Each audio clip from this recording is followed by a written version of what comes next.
Emmie. I'm 4. Emmie is a ball of energy. She's strong-willed, she knows her own mind, and she's magical in every respect. Spread a Smile have been a constant for us from the moment of Emmie's diagnosis. I pray you'll be alright. When they'd given us her diagnosis of malignant rhabdoid tumour, lots of people say to you, I don't know how you do it, but you don't have a choice, you just get on with it. Because what other choice do you have? We were suddenly in this world that we had no idea existed, that you would only see sort of on the telly, and suddenly this was our story.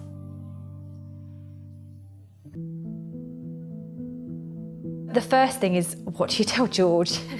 We'd just been told this news, and so you think, what are we going to tell him? How do you tell him that his sister's going to die? Was the first thing that then just obviously now we have to take each day as it comes, and let's fight with her.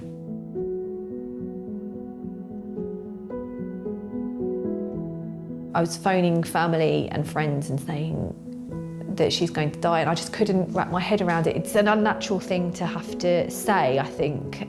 You're waking up every day thinking, how is this possible? How is this our reality? How is this her life and our story that we find ourselves here?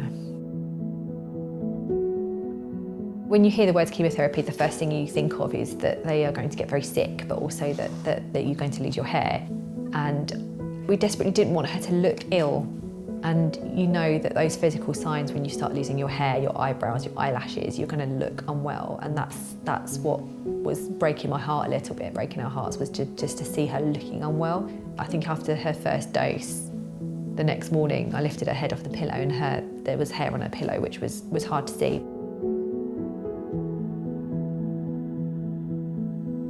Scan days are just the worst. The anxiety, the build-up, the anxiety. You live scan to scan, and you think after a positive scan, that gives me 3 months, an extra 3 months. We've won 3 months. So you think of all the things in those 3 months, so you think, oh, it's Christmas. So we get Christmas. And you know that doesn't mean anything. The cancer can come back at any time.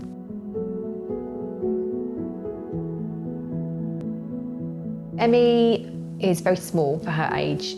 She has been left with some permanent hearing loss in both ears. Her hair's very thin. She lacks in a lot of strength physically. But apart from the hearing aids, you wouldn't know anything of what she's been through. That first week at Great Ormond Street, when the world is collapsing around you, when all you can see is darkness, we had a knock on the door and a fairy came in and said, would you like us to sing to your baby? And it was just the most wonderful, magical moment.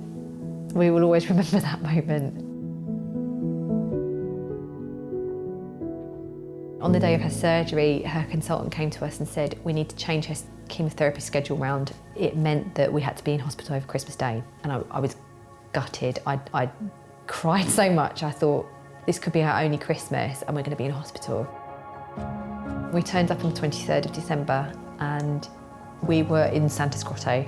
Entertainers from Spread a Smile would knock on the door. Peter Rabbit, Father Christmas, singing fairies, magicians. All the entertainers that Spread a Smile provided that day were wonderful people that gave up their time on Christmas Day to be with sick children. So we were very lucky last year to be given the opportunity to go and see Frozen. Emmie was dressed up as Anna. It was the first trip to the theatre. Spread a Smile had provided entertainers. There were balloon artists and face painting, and it was an opportunity that we possibly wouldn't have been able to give them, so to have that opportunity was wonderful. They really thoroughly enjoyed it. At the end of last year, we sat, Andy and I, and talked about our highlights of the year, and one of them was the Spread a Smile party. It was a brilliant day, so much fun. We got to meet other families. It was a wonderful day. The most important thing that Spread a Smile has done for us is give us those opportunities to be together as a family, to celebrate as a family, but also, very importantly, George, the fact that as a sibling, he's been able to feel special. Patients and siblings were invited to build some Lego, and I just remember Andy texting me going, oh my goodness, this is amazing. and sending me some photos. It was his total happy place. George was basically expected to just sort of get on with life. Spread a Smile have just created the most amazing opportunity for him to be a child and to be happy and to smile. One thing that having a sick child teaches you is that there are some incredible human beings in this world. Everyone at Spread a Smile has become a really close friend. The memories they've been able to help us create as a family, just unbelievable. What better name for a charity than Spread a Smile, because that's exactly what's happened. They have helped us to pick up the pieces and help us to put our lives back together. Lead us to a place, guide us with your grace to